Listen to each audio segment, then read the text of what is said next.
It's 2022, and it is obvious by now that short-form content has taken over the world. From Instagram Reels to YouTube Shorts, these 30-second dopamine-inducing videos have us all endlessly scrolling on our phones to keep up with what's trending.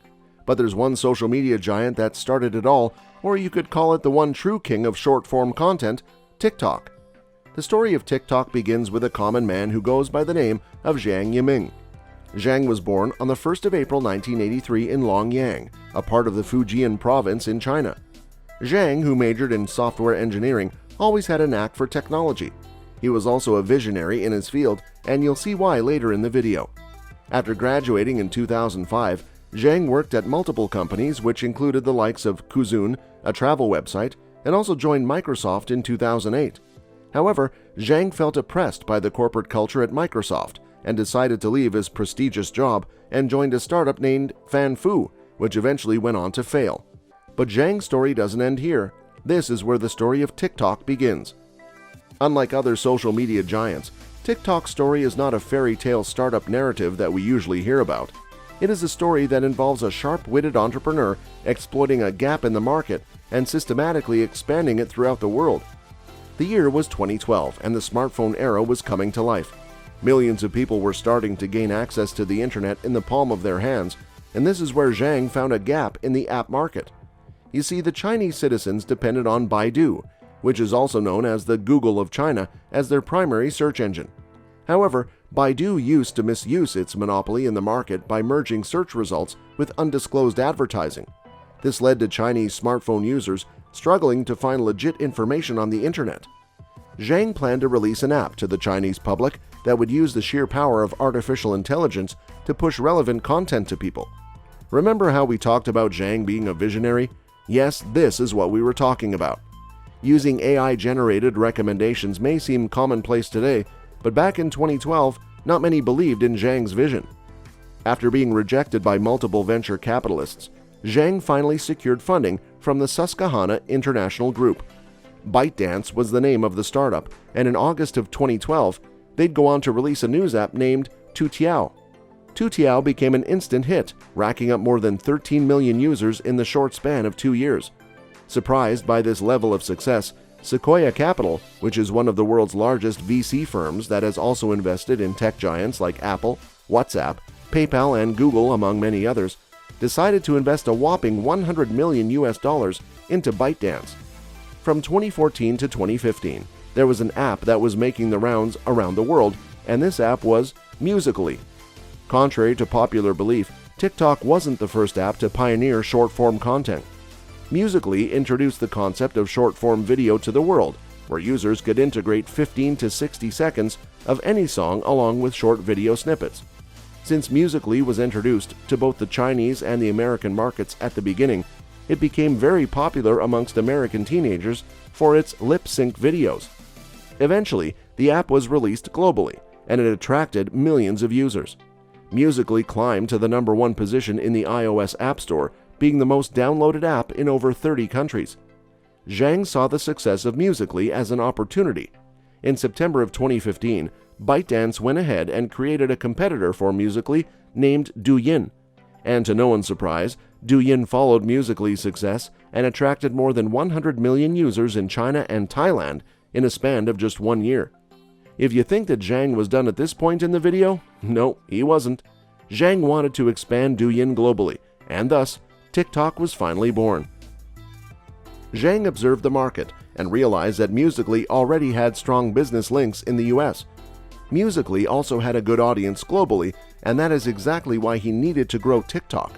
So in August 2016, ByteDance, the parent company behind TikTok, bought out Musical.ly for an enormous $800 million.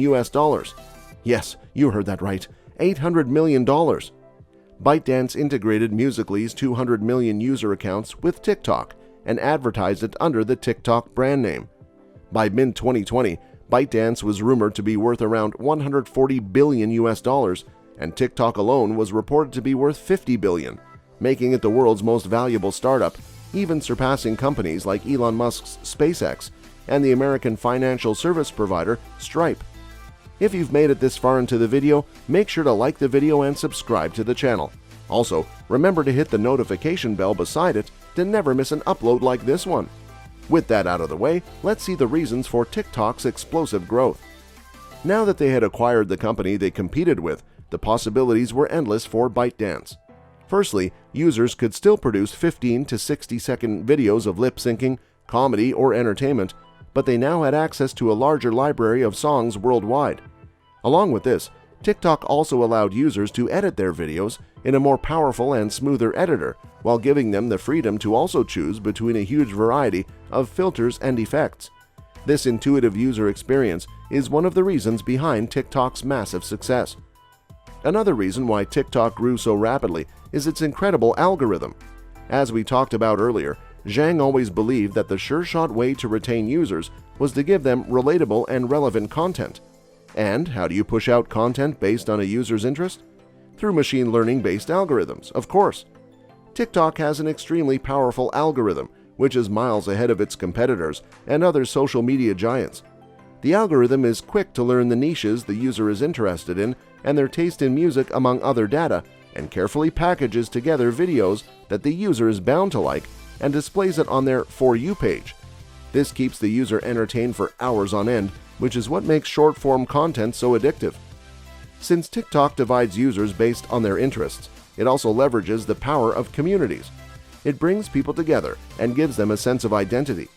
TikTok has outgrown itself from an entertainment-only platform and has turned into what people call an infotainment platform, where topics like personal finance, business, cooking, and fashion are trending topics in information-based videos. These days, huge content creators also use the communities they've built on TikTok to promote and sell products. With huge brands like Chipotle and NBA collaborating with TikTok and its creators, TikTok revenue has turned into a source of livelihood for many of its creators. However, with every other tech giant out there, TikTok is not without its fair share of controversies. In mid-2020, India banned TikTok along with multiple other Chinese apps, claiming that these apps were a threat to the nation's sovereignty. The Indian government accused the app of stealing and surreptitiously transmitting users' data, which is a pretty serious claim if we say so ourselves. This came as a huge blow to TikTok, as the company had a huge user base in India, and also led to content creators losing their hard-earned following on the platform. Although the accusations were vague, we're curious to know what you think about all this. Do you think the Indian government was right in banning an app its citizens enjoyed using without a transparent explanation? Let us know in the comments below. India wasn't the only country that had a beef with TikTok. In late 2019, the USA accused the app of feeding user data to the Chinese Communist Party. In 2020, then-President Donald Trump launched a public attack on TikTok, claiming the same, and threatened to ban the app in the US. Earlier in 2019, the Federal Trade Commission had also claimed that the app collected personal information from children, and the company had to pay a whopping $5.7 million to settle these allegations. TikTok is also banned in the country of Bangladesh, and was also briefly banned in Indonesia for pornography and inappropriate content. However, despite all these setbacks and allegations, TikTok continues to dominate the social media space today. Despite other social media companies like Meta and YouTube launching their own short-form video platforms in the form of Instagram Reels and YouTube Shorts to capitalize on TikTok's flaws, it hasn't affected the company to the extent one would expect. TikTok was still the most downloaded app in 2021, with over 656 million downloads worldwide. These figures, along with a year-on-year growth of 180%, suggest that the app is not going anywhere. Today, ByteDance sits as one of the most valuable companies in the world. What started as a small company, started by a software engineer, is now a company that has revolutionized the way we consume content. What do you think of TikTok as an app? How many hours do you spend on the app daily? Let us know in the comments.